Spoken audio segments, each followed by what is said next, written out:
Do you hear the birds singing outside your window? Listen closely. They are not singing their usual morning song.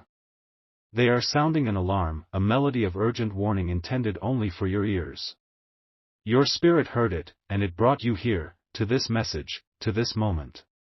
Do not dismiss this as poetry. This is a divine bulletin. I saw what they buried in your backyard last night. Under the cloak of darkness, while you were asleep, someone you know and trust committed an act of profound spiritual treason against you. They think you do not know. They think their secret is safe beneath the soil. But the angels of heaven see everything, and they are showing you this now for a single, critical reason. Your life, the life of abundance and peace and flight I have planned for you, depends entirely on what you do in the next few hours. You have felt it for years, haven't you? An invisible weight holding you down. A sense that every time you are about to take a step forward, you find yourself back where you started. A feeling that just when your wings are about to catch the wind, something unseen pulls you back down to the unforgiving ground.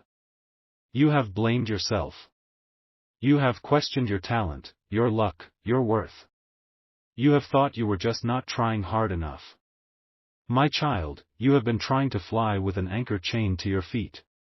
You are not imagining this weight. It is real.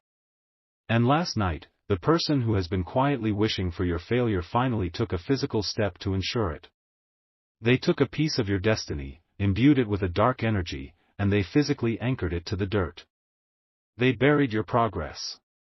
They buried your breakthrough. This dark object they planted is a seed. It is not a seed of life, but a seed of spiritual stagnation. All day, it has been drawing energy from the living earth, twisting it, corrupting it.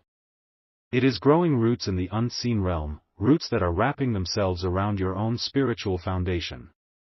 And it is about to sprout. The moment the sun sets tonight, the moment the last sliver of daylight vanishes from the horizon, this seed will bloom into a black flower of affliction in the spiritual world. When it does, the invisible chains on your progress will become visible. The feeling of being stuck will become a hard reality. The doors of opportunity will not just close, they will be sealed shut. The scoffers, the blind, the ones who trust only what their eyes can see, they will call this a coincidence. But you, my child, you are a seer. Your spiritual eyes are being opened right now, and you see the truth. You have only the remaining hours of daylight. The countdown to sunset is the countdown to your permanent grounding. We must act now. The person who did this, the one who knelt in the dirt in your own backyard, is someone who smiles in your face. This is the deepest wound. It is the person who praises you with one breath and curses you with the next. They are terrified of being left behind. They see the magnificent wings I have stitched to your soul, wings you may not even know you have. They see your potential to soar to heights they could never reach, and the thought of it fills them with a venomous envy. They do not want to see you fail because they hate you, they want to see you fail because your success is a mirror that shows them their own cowardice and inaction. So they have committed this act of spiritual sabotage, an act of profound desperation, to keep you grounded, to keep you tethered to their level, to ensure that you can never fly so high that you leave them behind in the shadows. This act of burial is the physical source of the spiritual malaise you have been suffering from for years. That chronic fatigue that no amount of sleep can cure. That brain fog that descends right when you need to be clear and creative. That heartbreaking series of near successes that always fall apart at the final moment for some unlucky reason. You have been trying to run a marathon with a ball and chain around your ankle. You have been trying to build a tower while an enemy sabotages the foundation every night. This person dug a hole in your yard, but they have been digging a pit for your spirit for a very long time. This is their grand finale, their ultimate attempt to ensure you remain buried in the same mediocrity that they have chosen for themselves. The urgency of this moment cannot be overstated. At sunset tonight, the energy of the buried anchor will fully merge with your own spiritual signature. The curse will become so intertwined with your being that it will become difficult to distinguish between its limitations and your own will. You will begin to believe that you are a person who is unlucky, who is not meant for success, who cannot achieve their dreams. The lie will become your identity. This is the enemy's ultimate goal, not just to stop you, but to convince you to stop yourself. We will not let this happen. We will unearth this curse. We will break this chain. And we will do it before the sun even thinks about touching the horizon. Your liberation is at hand. The reversal of this dark magic will not require you to take a shovel and dig up your own yard. The battle is spiritual, and so our weapons must be spiritual. To try and fight this physically would be to play the enemy's game. We will fight on my terms, from a higher dimension, with a power that makes the earth tremble and makes all hidden things reveal themselves. You are about to perform a sacred ritual of uprooting, a divine act that will neutralize the cursed object from a distance and pull its venomous roots out of your life forever. For this, you will need two things from the domain I have given you. First, a clear glass of water. Water is the element of truth and cleansing. It can seep into any darkness, wash away any stain, and loosen any soil. Second, you will need a single, living leaf. If you have a plant in your home, take a leaf from it. If not, step outside for a moment and take a leaf from any tree or bush. This leaf represents your own life, your own growth, your own unbreakable connection to the living world. It is a symbol of the life the enemy is trying to bury. Now, take the leaf and place it inside the glass of water. Watch it float. This is a prophetic picture of you. Surrounded by my cleansing spirit, you are being lifted up, you are made buoyant, you cannot be sunk. Hold this glass in both your hands. If you can, stand near a window or a door that faces your backyard. If you cannot, it does not matter. The direction of your heart is all that matters. Close your eyes and feel the life in the water and the leaf. You are about to speak a decree of divine horticulture, a command to the earth itself. Say these words aloud, with the authority of a gardener in their own garden: what was hidden in darkness is now brought to my light. What was planted in malice is now uprooted by my grace. The ground will not hold what is mine to claim. You have just served an eviction notice on the darkness. You have commanded the earth to release its hold on the cursed object. Now, for the final act. Take the glass and pour the water out. If you can, pour it onto the ground outside your home. If you cannot, pour it down any drain in your house. As the water pours out, you are symbolically washing the curse away. The uprooted object, now spiritually powerless, is being cleansed of its purpose. Its connection to you is being severed. The roots are dissolved. This act of faith will cause the physical object buried in your yard to be rendered completely and utterly inert. Its dark energy will be neutralized, and it will begin to decay back into the harmless dirt from which it was made. To confirm that the uprooting is complete, to notify the angelic hosts that the ground has been cleansed, you must make a declaration of your freedom. Type these words with the joy of a prisoner set free: the ground has released me. Do it now. The chains are breaking. Stop. Do not pour the water. A new vision is unfolding. A deeper layer of the enemy's plan has just been revealed to me. The object is not what I thought. It is a decoy. A clever and wicked distraction. What I am about to tell you is only for those who are still here, whose spirits are strong enough to face the whole truth. The others would have been satisfied with this partial victory, but a partial victory is still a defeat. Clench and unclench your fists right now. Feel the strength in your own hands. This is the power to create, to build, to hold on. This is the power the enemy truly fears, which is why they have devised such a cowardly, two-pronged attack. Here is the secret within the secret. The buried object is real. But its primary purpose is to draw your spiritual attention, your focus, your fear, downward. It is a brilliant misdirection. While you have been worrying about what is beneath your feet, the true weapon has been hanging over your head. Last night, while they were in your backyard, they did not just bury something. They also hung something. Look up, spiritually. In the high branches of a tree, tucked into the eaves of your roof, or hidden on a high fence post, they have placed a second object. A small, nearly invisible talisman, a charm of spiritual drainage. The buried object is an anchor, pulling your earthly progress down. The hung object is a siphon, pulling your heavenly aspirations up. It is designed to drain your hopes, your dreams, your prayers, your divine inspiration up into the ether where they will dissipate and vanish before they can ever reach me.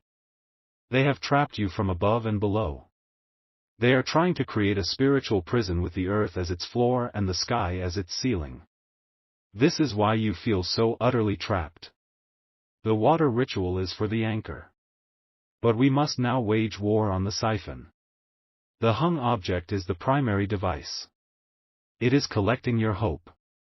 At sunset, it will be full, and its purpose is to sever your connection to divine inspiration forever. Because you remained, because you did not act prematurely, you now see the full scope of this cowardly attack. You can now fight on both fronts and claim a total victory. You will not be defeated. The signs that you are now engaging this second threat will be immediate. You will hear a sudden, sharp gust of wind rattle the windows or doors of your home, even if it is a calm day. This is not the weather. This is the sound of the rushing wings of the heavenly host, the angelic air force descending to do battle in the high places on your behalf. Next, look up. Sometime in the next few minutes, you will see a bird, or perhaps a plane, circling higher than usual. It will seem to be drawing a circle in the sky above your home. This is your sign. It is a prophetic symbol that the curse in the sky is being broken, and that your own spirit is meant to soar in a limitless heaven. This is the path being cleared for you. You have already decreed your freedom from the ground. Now you must reclaim your heavens. The enemy has placed a profane object in your sky to steal your hope. You will now place a sacred declaration in the heavens to restore it. This is your act of spiritual air superiority. You must type with the authority of one whose head is in the heavens, even as their feet are on the earth.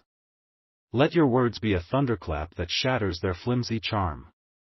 Type, "My sky is clear." As you type this, you are launching a spiritual missile of pure faith. You are giving the angelic host the final authorization to dismantle the enemy's high place and to tear their siphon from your heavens. The battle is now joined on both fronts. Now, witness your grand restoration. Having followed these instructions, having fought the battle on the ground and in the sky, you will now see a twofold miracle unfold. First, the water ritual that you will now complete will begin to work on the buried decoy. The object will not just be neutralized, its physical form will begin to rapidly decay, eaten away by the holy energy you have released. It will turn to dust and mulch in a matter of hours, not years. The ground will be completely purified. Simultaneously, the hung object, the true weapon, will be physically dislodged. The gust of wind I spoke of will become real. A squirrel will be divinely guided to knock it loose. A bird will pluck it from its hiding place. It will fall from its high place, down to the ground, where it will lie broken, exposed, and utterly powerless. The dual-pronged attack will be met with a dual-pronged victory. The chains from below and the siphon from above will both be shattered in the same hour. You will feel the shift instantly. A physical lightness will come over you, as if a heavy coat you have been wearing for years has just been removed. The fog in your brain will lift. A surge of creative energy and hope will bubble up from a place you thought was dry forever. This is not a fairy tale. This is spiritual law. Ask Brenda, a freelance artist from Austin, Texas. For a year, she had been battling a crippling creative block. Every project she started, she abandoned. Every client she pitched to, fell through at the last minute. She felt a deep jealousy from a family member who had always belittled her artistic dreams. She found this message. With trembling hands, she performed the ritual. She declared her sky to be clear. She poured the water onto the roots of her giant oak tree. As she did, her dog began to bark furiously at something high in the branches. A sudden, powerful gust of wind shook the tree, and a single small branch snapped and fell to the ground.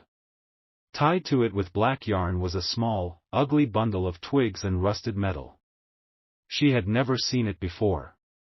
From that moment, it was as if a dam had broken in her mind. Ideas flowed. The next day, out of the blue, she received a call from a company that had rejected her 6 months prior. They had a new project, and they wanted her, offering her the biggest commission of her entire career. Do you hear me? When you clear the blockages, the river of blessings will flow. It is your turn. Someone you love is feeling this same weight. They feel stuck, trapped, unable to move forward. They feel like their dreams are being stolen from the air and their progress is chained to the ground. Their face is in your heart right now. They are the reason I have armed you with this powerful truth. You must send this message to them. You are their liberator. You are the key to their freedom. Do not hesitate. Be the answer to the prayer they are too tired to even speak anymore. Now, a final command. Listen to this whole message one more time. But this time, listen with your eyes closed. Do not just hear the words, see the images they create in your mind. When I speak of the buried object, a single, clear image will appear in your mind's eye. It may be an object, a face, a place. This image is a divine clue. It is a key that will unlock your understanding of another, different area of your life that has been secretly blocked. The first listen was for your battle. The second is for your revelation. The war is won. The ground is yours. The sky is yours. To declare your total, complete, and permanent victory, to announce to all the realms, seen and unseen, that you are free, you must proclaim it with a voice that cannot be denied. Type, I am unchained.